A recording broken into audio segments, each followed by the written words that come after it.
নাই। হযরতে আদম মুসিবতের মধ্যে পড়েছে, আল্লাহর কাছে দোয়া করছে, কবুল হয়ে গেছে। হযরতে নূহ মুসিবতের মধ্যে পড়েছে, দোয়া করেছে, কবুল হয়ে গিয়েছে। হযরতে ইউসুফ সুলেখার ঘরের ভিতরে আটকা পইরা আল্লাহর কাছে দোয়া করছে, দোয়া কবুল হয়ে গেছে, দরওয়াজাগুলা টাস টাস খুলে গিয়েছে। হযরতে ইউনূস মাছের পেটে ঢুইকা মাছের পেটের ভিতরে আল্লাহর কাছে দোয়া করছে, আল্লাহ পাক রব্বুল আলামিন তার দোয়াকে কবুল করছে। সাথে সাথে আল্লাহর নবী ডাইকা বলবে, আল্লাহ আজকে আমি আপনার কাছে আমার সেই বিশেষ দোয়াটা তুইলা ধরলাম। আমি দুনিয়াতে মুসিবতের মধ্যে পড়েছি, আমি উহুদের ময়দানে মার খাইছি, আমি তায়েফের ময়দানে মার খাইছি, তারপরও আমি আমার স্পেশাল দোয়াটা করি নাই। আমার স্পেশাল দোয়াটা আমি উম্মতের জন্য রাইখা দিয়েছিলাম। আল্লাহ আজকে আমার স্পেশাল দোয়াটা তুইলা ধরলাম, আমার বাকি উম্মত গুলারে তুমি মাফ কইরা দাও। আল্লাহ বলবেন, নবী গো আপনি একটু মাথাটা উঠান, মাথাটা উঠাইয়া উম্মতের কলবের দিকে তাকান। যার কলবের ভিতরে আধা শস্য দানা পরিমাণ ঈমান আছে, আপনি তারে নিয়ে আমার জান্নাতে চলে যান, আমি আল্লাহ বাধা দিব না। চিৎকার করে পড়েন সুবহানাল্লাহ। হে যুবক ভাই, হে বৃদ্ধ বাবা, লম্বা সময় নিয়া আপনাদেরকে আর কষ্ট দিব না। যুবকরা আমি তোমাদেরকে যেই জিনিসটা আজকের এই বয়ানে বুঝাইতে চাইলাম, তোমার কেউ আপন না, তোমার কেউ আপন না। নবী তোমার আপন, নবী তোমার মুহাব্বতের, নবী তোমার ভালোবাসার, নবী তোমার শুরুতে, নবী তোমার শেষে, নবী তোমার সবচাইতে আপন। জোরে আওয়াজ করে বলেন, কথা বলেন ঠিক না বেঠিক? আল্লাহর নবী সাল্লাল্লাহু আলাইহি ওয়াসাল্লাম বলে, উম্মত রে আমি আল্লাহর কাছে তৃতীয়বারের মতো আবার আরেকটা সেজদা দিব আল্লাহর কাছে। আল্লাহরে ডাইকা বলবে, আল্লাহ দুনিয়াতে তো আমি আপনার কাছে সুপারিশের ক্ষমতাটা বাইছা নিয়েছিলাম, রাতের বেলায় কত আরামের ঘুম আমি হারাম কইরা তাহাজ্জুদের মুসল্লায় এই উম্মতের জন্য কান্না করেছি। আল্লাহ আজকেও আমি কান্না করি, আপনি আমার গুনাহগার উম্মত গুনারে মাফ কইরা দেন। আমার যে বাকি উম্মত গুলা আছে, আমার এই উম্মত গুলা গুনাহগার হইতে পারে, তবে এদের দিলের ভিতরে নবীর ভালোবাসা ছিল, আল্লাহর ভালোবাসা ছিল, কোরআনের ভালোবাসা ছিল। এরা মসজিদ মাদ্রাসায় টাকা দিত, এরা নবীর কথা শুনলে চোখ বায়া বায়া পানি ফালাইতো। আল্লাহর নবী গো, আল্লাহর নবী আল্লাহর রেইকা বলবে, আল্লাহ আমার বাকি উম্মত গুলারে আপনি মাফ কইরা দেন। আল্লাহ পাক রব্বুল আলামিন কোরআনুল কারীমে আগেই তো জানায়া দিয়েছেন, ওয়ালা সাউফা ইউতিকা রাব্বুকা ফাতারদা। আল্লাহ বলে, নবী গো আমি আল্লাহ অচিরেই আপনারে এত দেওয়া দিব, আমি আল্লাহ আপনারে দিতে দিতে দিতে দিতে আমি আল্লাহ আপনি নবীরে খুশি কইরা ছাড়ব। চিৎকার করে পড়েন সুবহানাল্লাহ। নবীজির কান্না দেখা আল্লাহ পাক রব্বুল আলামিন বলবে, ও মুহাম্মদ তুমি একটু মাথাটা উঠাও, আমি শেষবারের মতো ফাইনাল একটা ঘোষণা দিলাম। আগে বলছি এক শস্য দানা পরিমাণ, পরে বলছি আধা শস্য দানা পরিমাণ।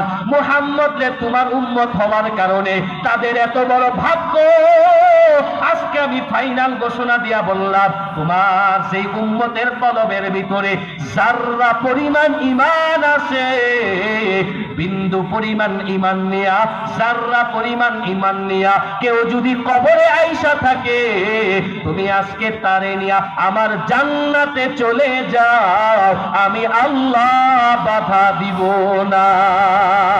সুবহানাল্লাহ বলে। এ যুবক ভাই, বৃদ্ধ বাবা, নবীর চাইতে আপন কেউ নাই। লাস্ট কথা আপনারা একটু আওয়াজ দিয়া জবান খুইলা সবাই আমার সাথে বইলেন, আমাদের আপন কয়জন? আরো জোরে কয়জন? একজন হলেন আল্লাহ, আরেকজন হলেন রাসূলুল্লাহ। ঠিক না বেঠে? রাসূল আমার কেমন আপন, এই কথাটা আমি আপনাদেরকে 1 ঘন্টা 10 মিনিট পর্যন্ত বয়ান করে এই কথাটাই বারবার বোঝানোর চেষ্টা করছি, ঠিক না? রাসূল আমার কেমন আপন, রাসূল আমার কেমন মুহাব্বতের। এখন আল্লাহ কেমন মুহাব্বতের এটা বলার টাইম নাই, 1 মিনিটে এক কথায় আমি শেষ করে দিতেছি। এই যে 1 ঘন্টা, সোয়া 1 ঘন্টা লাগাইয়া আমি আপনাদেরকে যেই নবীর কথা শুনাইলাম, যেই দরদী নবীর কথা শুনাইলাম, যেই মায়ার নবীর কথা শুনাইলাম, যেই মুহাব্বতের নবীর কথা শুনাইলাম, চিৎকার কইরা আওয়াজ দিয়া ঘুম ভাঙ্গা সকলে একটু জোরে আওয়াজ কইরা বলবেন, বিনা রিকোয়েস্টে, বিনা আবদারে এই নবীর উম্মত হিসাবে দয়া কইরা মায়া কইরা আমারে আপনারে কবুল করছেন যিনি, তিনি কে? আরো জোরে বলেন, কে? আল্লাহর চেয়ে আপন আর কেউ?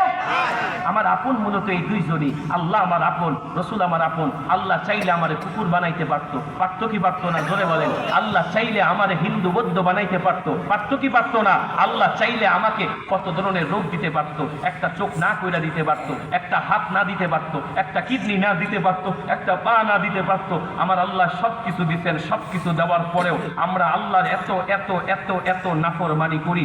শেষ কথা, নবী বলেন, বান্দা আল্লাহ এত আপন, আল্লাহ বান্দারে এত ভালোবাসে, এত মোহাব্বত করে। কোন বান্দা গুনাহ করতে করতে করতে করতে যদি আসমান পরিমাণ গুনাহ কইরা ফেলে, আর যদি আল্লাহর কাছে 2 ফোঁটা চোখের পানি ফালাইয়া আল্লাহরে বলে, আল্লাহ গুনাহ করতে করতে আমার পিঠটা দেয়ালের সাথে লাগা গেছে, আল্লাহ বান্দার এত আপন, আল্লাহ মুহূর্তের মধ্যে ওই বান্দার সমস্ত গুনাহগুলো মাফ করে দিবে। চিৎকার করে বলেন সুবহানাল্লাহ। আল্লাহ আপন, রসুল আপন, এই দুইজনকে আপন বানাইতে যদি আমরা পারি, তাহলে আমাদের দুনিয়াও সফল কাম হবে, আখিরাতও সফল কাম হবে। এজন্য যুবক ভাই, আজকে থেকে নিয়ত করো, ইনশাআল্লাহ আমরা নামাজ পড়ব, ইনশাআল্লাহ আমরা নবীর সুন্নত মানবো, ইনশাআল্লাহ। বলে ভাই রে ভাই, একটু ভাতটা নামান। আপনারা এই যে রাতের বেলা ঘুমাইবেন, একটা ভূমিকম্প আইসেই তো আমাদের জীবন শেষ করে দিতে পারে, পারে না? আল্লাহ শক্তির কাছে আমরা মুহূর্তে দুর্বল না? ভাই রে ভাই, মুহূর্তের ভিতরে যেই ভূমিকম্প আমরা দেখছি, এই যখন নাড়া দিছে, বাসায় ফোন দিছি, প্রত্যেকটা মানুষের চেহারার দিকে তাকায় দেখে আতঙ্কের ছাপ, চেহারায় ঘাম ঘাম ভাব আইসা বসে। দোকানগুলো আমরা সিসি ক্যামেরার ভিডিও আপনারা মোবাইলে দেখছেন, মানুষ লক্ষ লক্ষ নয়, কোটি কোটি টাকার দোকান ফালাইয়া দৌড়ানো শুরু করছে, নিজের সুন্দর বানানো বাড়ি ফালাইয়া দৌড়ানো শুরু করছে, বাবায় তার সন্তান ফালাইয়া দৌড়ানো শুরু করছে। এই দুনিয়ার 10 সেকেন্ডের আগুন যদি, 10 সেকেন্ডের কাপাকাপি যদি আমার সব কিছু ফালাইয়া নাফসি নাফসি বলতে পারে, হাসরের ময়দান প্রমাণ করে, এই দৃশ্যগুলা প্রমাণ করে, হাসরের ময়দানে খোদার কসম কেউ সেই বিপদের দিনে আমাকে চিনবে না। কথা বলেন ঠিক না?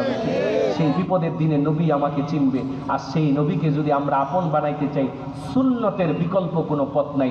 যুবক ভাই, নবীর সুন্নত বিরোধী কোনো কাজ তোমরা করবা না, নবীর সুন্নত মোতাবেক জীবন পরিচালনা করবা।